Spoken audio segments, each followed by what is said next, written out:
সাপ, একটা বিশাল অজগর, চলেন তাড়াতাড়ি দেখতে চলেন। অনেক বড়।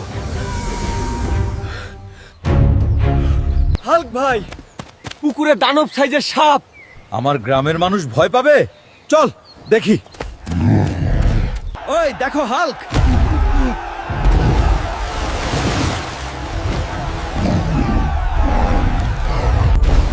এখান থেকে সবাই সরে যা,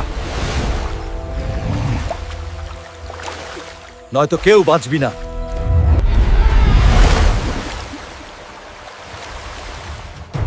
এটা সাধারণ সাপ না, এই গ্রামের কেউ না, আমি সামলাবো।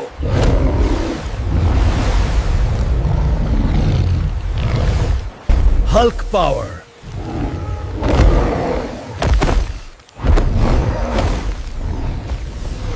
হাল্ক মামা পেজটি ফলো করুন, আমার পেজটি লাইক শেয়ার করুন। সবাই ভালো থাকে, নিউ ভিডিও আসতেছে আপনাদের জন্য।